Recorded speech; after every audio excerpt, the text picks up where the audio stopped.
Hello everyone and welcome all of you dito sa aking mushrooms moments. Ito mga palangga ay chop-chopin ko na rin ng ng maninipis. Tapos dryer ko na rin. Yan, mga first class lahat yan. Itong orange ang ulo-ulo, puniki. Ito yung nagkukulay itim. First class yan. Tapos itong hirkotate, ayan ang bolitos naman ito na hindi umiitim. First class lahat yan. So, chop-chopin ko na rin siya ng aking pang mushroom talaga ito na knife. Ayan. Ito ang ginamit namin noong kami ay best collector doon sa North and Eastern Finland 10 years ago. Yan, manipis siya para manipis ang ating pag-chop. At i-dry ko na rin lahat ito para madala ko sa Pilipinas.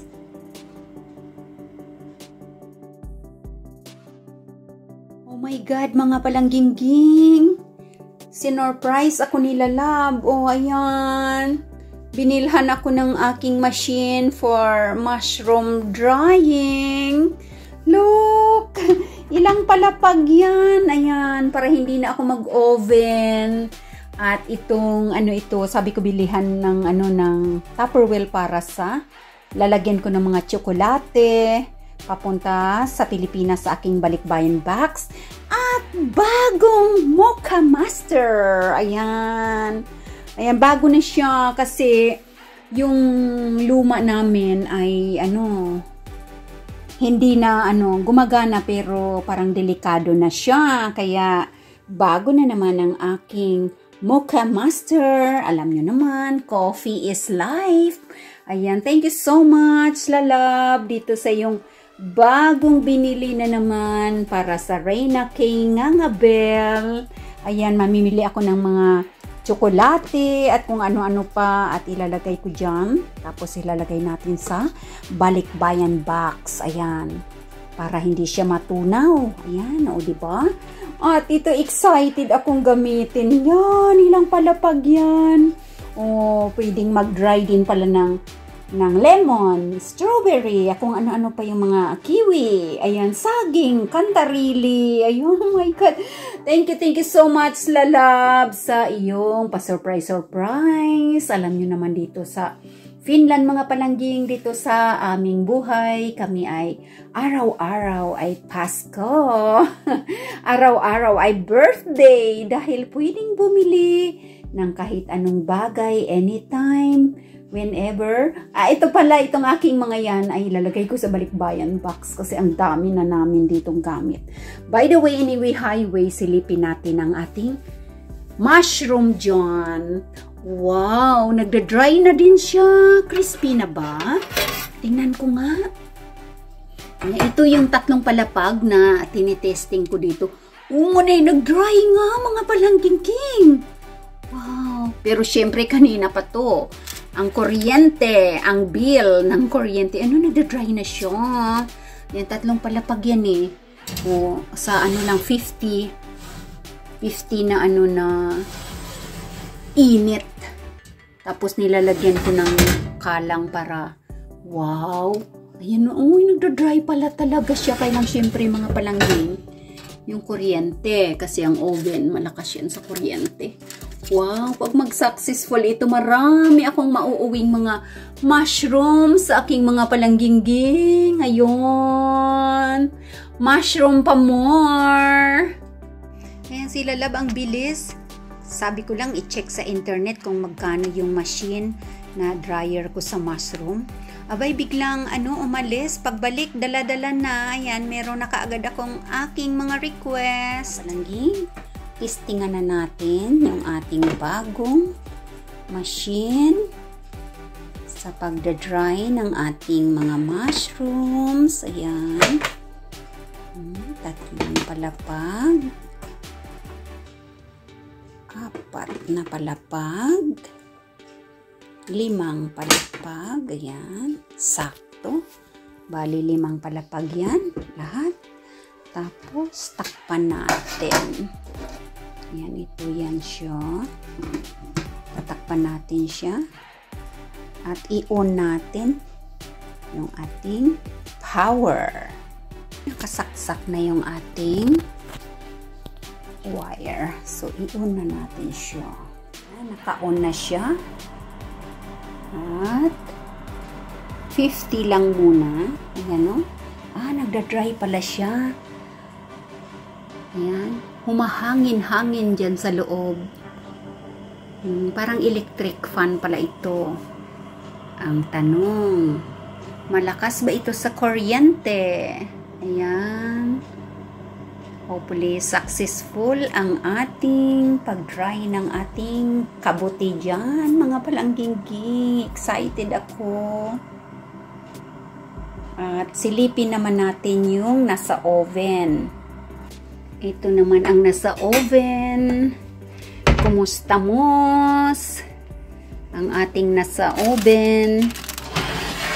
Wow. Ayan, oh. Ganda rin ang pagka-dry pala. Tingnan natin. So, hindi pa talaga masyadong dry. Yan, kailangan na ipa-dry pa natin ng matagal. Yan, pero at least, medyo basa-basa pa siya. Yung pinakagitna niya, oh. Basa-basa pa siya. Wow. Pag nag-successful ito mga palangginging, ang dami kong mauuwing mushrooms mula sa aking pinaghirapan dito sa paghunting sa mga masusukal na gubat ng Finland. Hindi naman masukal. Maganda naman ang forest dito. Malinis. Yun nga lang, ang daming lamok. Ito yung pangalawang palapag dito. So, basa pa.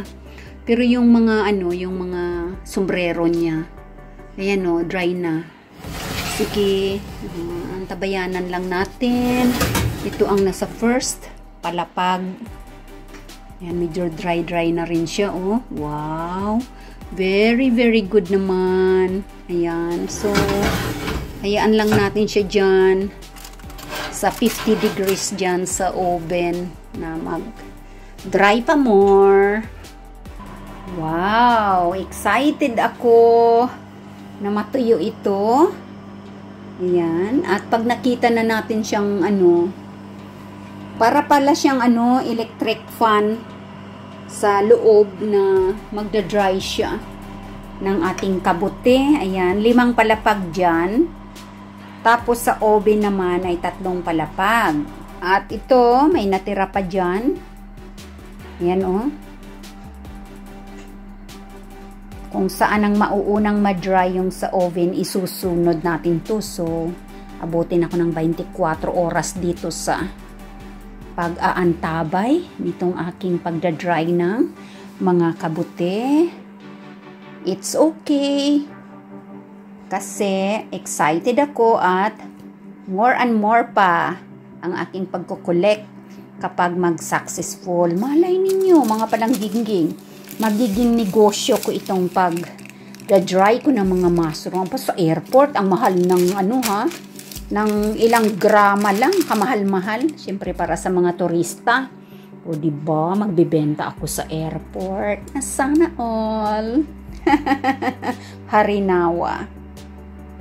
Here we go, mga palangginggi. Ngayon na yung aking dried mushrooms sa oven. Ayan, ito na yung naunang 2 palapag. Kinain ko nga crispy. Saka matamis-tamis pala siya.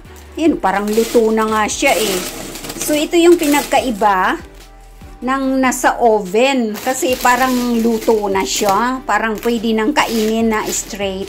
Ayan, so may nakasalang pa ako doon. 2 pa uli. Ayan. Ayan, 2 pa dyan. Sinalang ko ulit yung isa pang naiwan kanina. Tapos dito sa bagong dryer ko naman ay 5 palapag yan dyan. So ang pinagkaiba dito ay hindi siya nagkukulay brown. Puting-puti siya dyan kasi ini-electric fan siya sa ilalim. Ayan, kumpara naman sa oven ko na pag-dry ay halos luto na sa oven. Ayan, halos luto na siya sa oven. Oh. Kinain ko na nga, oh. Crispy. Ay, crispy talaga. Para siyang patatas pala ito. Ay, ibig sabihin, pag sa oven pala, luto na. Pwede nang maging snack. Yan, oh. Ang sarap. Manamis-namis pala siya, no? Ayan, oh. Crispy. Ang sarap mga palangging. Kung baka hindi umabot ito sa Pilipinas, itong inoven ko kasi luto na siya eh. Ubos ko na yan. Hindi. Napakaraming mushroom sa forest mga palangging. Ngayon, alam ko na pwede ko naman palang i-dry, di ba? Yan. At mahaba pa ang mushroom season. Kakaumpisa pa lang eh.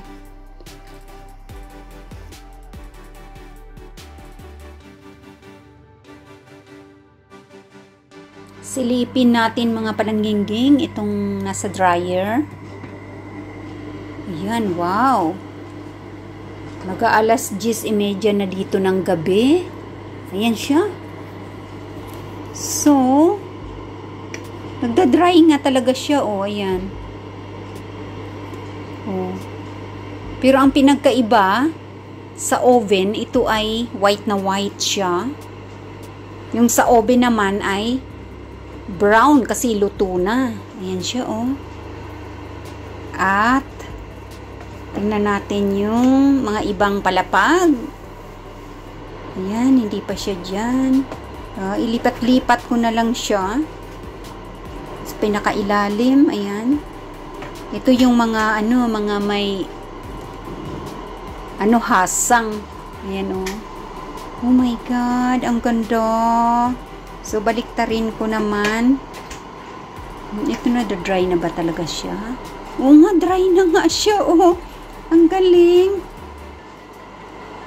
Oh. Dry siya, wow. Ay, ganito pala ang pagka-dry niya.